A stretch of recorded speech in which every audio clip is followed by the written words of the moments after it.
দুই কোলে কি হবে তোমার গো, না পেলে খোদার রহমত গো। দুই কোলে কি হবে তোমার গো, না পেলে খোদার রহমত গো। চাও যদি পেতে ওই জান্নাত গো, নামাজ ছাড়া সবই যে বেকার গো। দুই কোলে কি হবে তোমার গো, দুই কোলে কি হবে তোমার গো, না পেলে খোদার রহমত গো। চাও যদি পেতে ওই জান্নাত গো, চাও যদি পেতে ওই জান্নাত গো, নামাজ ছাড়া সবই যে বেকার গো। দুই কোলে কি হবে তোমার গো, না পেলে খোদার রহমত গো। চাও যদি পেতে ওই জান্নাত গো, নামাজ ছাড়া যে সব বেকার গো। দুনিয়ার মোহ মায়ায় পড়ো না, দুনিয়া তোমার মিছে খেলো না। দুনিয়ার মোহ মায়ায় পড়ো না, দুনিয়া তোমার মিছে খেলো না। বেঁচে রবে না চিরকাল গো, বেঁচে রবে না চিরকাল গো। নামাজ ছাড়া সবই যে বেকার গো। দুই কোলে কি হবে তোমার গো, না পেলে খোদার রহমত গো। নামাজ হলো বেহেশতের চাবি, নামাজে পাবে সুখ শান্তি সবে। নামাজ হলো বেহেশতের চাবি, নামাজে পাবে সুখ শান্তি সবে। নামাজ দুই কোলের পার গো, নামাজ দুই কোলের পার গো। নামাজ ছাড়া সবই যে বেকার গো। দুই কোলে কি হবে তোমার গো, না পেলে খোদার রহমত গো। চাও যদি পেতে ওই জান্নাত গো, নামাজ ছাড়া যে সব বেকার গো। জান্নাতের আশা করো কি করে, খোদার ইবাদত বান্দেগি ছেড়ে। জান্নাতের আশা করো কি করে, খোদার ইবাদত বান্দেগি ছেড়ে। বেঁচে রবে না চিরকাল গো, বেঁচে রবে না চিরকাল গো। নামাজ ছাড়া সবই যে বেকার গো। দুই কোলে কি হবে তোমার গো, দুই কোলে কি হবে তোমার গো। নামাজ ছাড়া সবই যে বেকার গো। বিসমিল্লাহ বলে তুমি ধরো হাত, আল্লাহ আল্লাহ বলে তোলো পাল। বিসমিল্লাহ বলে তুমি ধরো হাত, আল্লাহ আল্লাহ বলে তোলো পাল। দেরি হবে না মিছে আর গো, দেরি হবে না মিছে আর গো। চুমে সে মাটি মদিনার গো।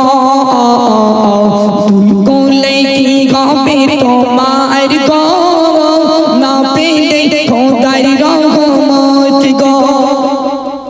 চলেন ছোট্ট করে শোনাচ্ছি আপনাদেরকে ইহুদি নারী মা ফাতেমার মধ্যে বন্ধুত্ব। এক ইহুদি নারী ছিল যার বন্ধু ছিল মা ফাতেমা। ভালোবাসা প্রেম মায়া মমতা ছিল তাদের অনুবেদনা, ছিল তাদের অনুবেদনা।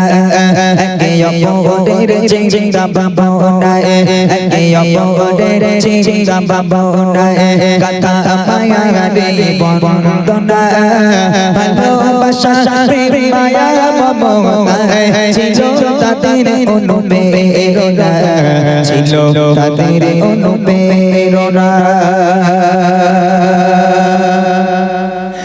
এক তারিখে ইহুদি মেয়ে বিয়ে কবে দেবে কলো মেয়ের পিতা একে একে সব বিয়োজনের দাওয়াত দিল এক তারিখে ইহুদি মেয়ে বিয়ে কবে দেবে কলো মেয়ের পিতা একে একে সব বিয়োজনের দাওয়াত দিল বিয়োজনের দাওয়াত দিল মেয়ে বলে দাওয়াত দিয়ে এসো মেয়ে বলে দাওয়াত দিয়ে এসো আমার বান্ধবী ফাতেমা না এলে সে আমার বাড়ি বিয়ে আমি করব না বিয়ে আমি করব না ইহুদি নারী ছিল যার বন্ধু ছিল মা ফাতেমা ভালোবাসা প্রেম মায়া মমতায় ছিল তাদের অনুপ্রেরণা ছিল তাদের অনুপ্রেরণা রাজার বাড়িতে যাবে বিয়েতে রাজার বাড়ি বিয়ে খেতে যাবে ফাতেমা দাওয়াত পেয়েছে এখন এই ফাতেমা যখন রাজার বাড়িতে যাবে গরিবের ঘরের ফাতেমা যার একটা মাত্র বোরকা তাবলি মারা পোশাক একটাই মাত্র বোরকা ওই পুরাতন বোরকা পরে রাজার মেয়ের বিয়েতে যাবে অনেক বিস্তারিত সে অনেক বিস্তারিত আছে আপনারা ইউটিউবে শুনে নেবেন আর একটা ছন্দ আপনাদের শোনাচ্ছি মনোযোগ দিয়ে শুনবেন আসবে বড় বড় রাজা বাদশাহ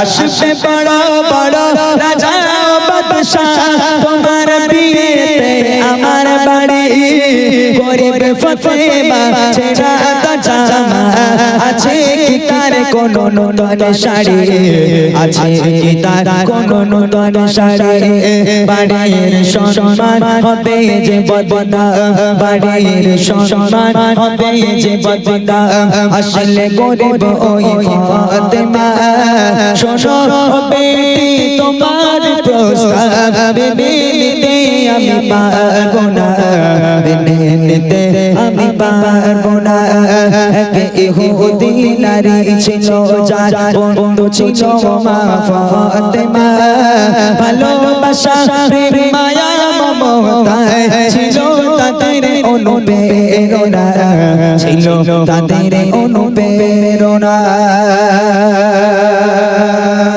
সব নারীর উপর খোদা খুবই নারাজ হয় যতই ইবাদত করো তবে কবুল হবে না যতই ইবাদত করো তবে কবুল হবে না স্বামীর পায়ের তলে বেহেশত ভুলে যেও না স্বামীর পায়ের তলে বেহেশত ভুলে যেও না বলি ও ফাতেমা স্বামীর সেবা পৌঁছে না বলি ও ফাতেমা স্বামীর সেবা পৌঁছে না স্বামীর পায়ের তলে বেহেশত ভুলে যেও না স্বামীর পায়ের তলে বেহেশত ভুলে যেও না একটা কথা বলে দেই মায়েরা হযরতে আলী আর মা ফাতেমা ঝগড়া করতো মতিউর ভাই সংসারে অশান্তি হয় আমার সংসারে অশান্তি হয় আপনাদের সংসারে অশান্তি হয় নবীর মেয়ে ফাতেমার সংসারে অশান্তি হতো হযরতে আলী আর ফাতেমা ঝগড়া করতো হযরতে আলী আর ফাতেমা যখন ঝগড়া করতো কেউ কারোর সঙ্গে কথা বলে না তাদের ঝগড়া মেটানোর জন্য পুলিশ আসতো না তাদের ঝগড়া মেটানোর জন্য কেউ আসতো না আসতো কে আল্লাহ রসুল আসতো ফাতেমার ঘরে দরজা টোকা মারলো ফাতেমা দরজা খোলো আম্মাজান ফাতেমা মনটা মলিম করে আছে আল্লাহ রসুল বলছেন ও ফাতেমা আলীর সঙ্গে ঝগড়া করেছো মেয়ে বলছে আপনার জামাই আমার এই করেছে ওই বলেছে হ্যান বলেছে ত্যান বলেছে জামাই বলছে আপনার মেয়ে আমার সঙ্গে এমন করেছে হ্যান করেছে ত্যান করেছে যেমন হয় আর কি আল্লাহ রসুল একদিকে ফাতেমাকে শোয়াবে একদিকে হযরত আলীকে শোয়াবে আর আল্লাহ রসুল মাঝখানে ঘুমাবে আল্লাহ রসুল মাঝখানে শুয়ে দুই মেয়ে জামাইকে নিয়ে খোশ মেজাজে আনন্দ করতে করতে তাদের সঙ্গে গল্প করতে লাগবে, তাদের সঙ্গে মজার মজার কথা বলতে থাকবে, তারা খুব আনন্দ হাসি ঠাট্টা করতে লাগবে। এমন তো অবস্থায় এক পর্যায়ে গিয়ে হযরতে আলী আর ফাতেমার আবার মিলন হয়ে যেত, হাসতে হাসতে মিলন হয়ে যেত, আবার তাদের ঝগড়া মিটে এক হয়ে যেত।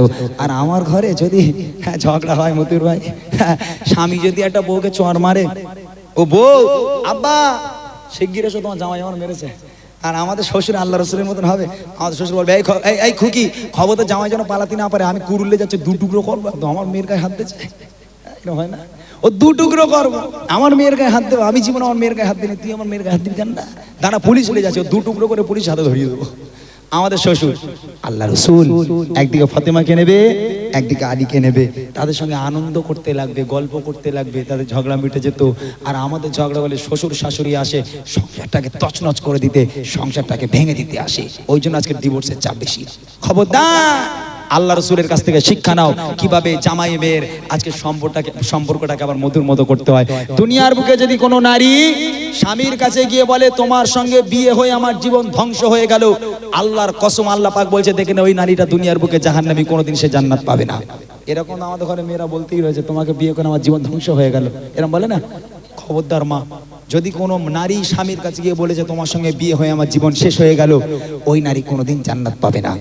যেহেতু ওই স্বামীর সঙ্গে বিয়ে হয়ে তোমার জীবন ধ্বংস হয়নি, তোমার জীবন তো ওপর থেকে সেট করে নিয়ে আসা হয়েছে, তার বাম পাঁজরের হাড় থেকে তোমাকে তৈরি করা হয়েছে, ওপর থেকে তোমাকে সেট করে দুনিয়ার বুকে পাঠানো হয়েছে, ওর সঙ্গেই তো তোমার বিয়ে হবে, তাহলে ওর সঙ্গে বিয়ে হয়ে তোমার জীবন ধ্বংস কি করে হলো?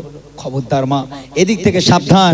স্বামী এমন একটা জিনিস, স্বামীর সেবা করবেন, স্বামীর কাছে মাথা নত করে কথা বলবেন, স্বামীর ইত্তেবা করবেন এবং স্বামীকে সম্মান করবেন, তাকে ভালোবাসবেন, আমার আল্লাহ খুশি হবে। যেহেতু আপনাদের জান্নাত স্বামীর পায়ের তলায়। কবি লিখছে দেখেন, নারী তোমার কণ্ঠের আওয়াজ জোরে কেন হয়, কণ্ঠ তোমার পর্দা নারীর সে কি জানা নাই, ও কণ্ঠ তোমার পর্দা নারীর সে কি জানা নাই। নারী যদি স্বামীর কাছে জোরে কথা কয়, সেসব নারীর উপর খোদা খুবই নারাজ হয়, ও সেসব নারীর উপর খোদা খুবই নারাজ হয়। যতই ইবাদত করো তবে কবুল হবে না, যতই ইবাদত করো তবে কবুল হবে না। স্বামীর পায়ের তলে বেহেশত ভুলে যেও না, স্বামীর পায়ের তলে বেহেশত ভুলে যেও না। বলি ও ফাতেমা স্বামীর সেবা গো ছেড়ো না, বলি ও ফাতেমা স্বামীর সেবা গো ছেড়ো না। স্বামীর পায়ের তলে বেহেশত ভুলে যেও না, স্বামীর পায়ের তলে বেহেশত ভুলে যেও না, স্বামীর পায়ের তলে বেহেশত ভুলে যেও না।